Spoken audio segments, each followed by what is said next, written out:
لاہور کے بعد خبر شامل کریں گے جہلم سے۔ Deputy bureau chief Zaheer Abbas کی رپورٹ کے مطابق ڈپٹی کمشنر جہلم محمد میثم عباس کی ہدایت پر جادہ میں اولڈ جی ٹی روڈ پر تجاوزات کے خاتمے کے لیے آپریشن کیا گیا۔ Additional deputy commissioner general madam Saba Sehar کی نگرانی میں بھاری مشینری کے ذریعے پختہ تھڑوں اور غیر قانونی ڈھانچوں کو مسمار کر دیا گیا، جس سے ٹریفک کی روانی اور عوام کی آمد و رفت میں آسانی پیدا ہوگی۔ اس موقع پر ایڈیشنل ڈپٹی کمشنر کا کہنا تھا کہ ڈپٹی کمشنر جہلم کے احکامات کے مطابق شہر کے مختلف علاقوں، شاہراہوں، بازاروں اور مارکیٹوں میں تجاوزات کے خاتمے کے لیے بلا تفریق کارروائی جاری رہے گی۔ دکانوں کے آگے قائم عارضی تجاوزات ختم کی جائیں گی کیونکہ خریداروں کے لیے پیدل چلنا بھی مشکل ہو گیا ہے۔ جگہ جگہ قائم تجاوزات سے ٹریفک کے مسائل میں بھی اضافہ ہو رہا ہے۔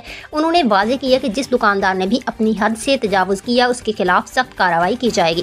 عوام کی سہولت اور شہر کی خوبصورتی کو بحال کیا جائے گا۔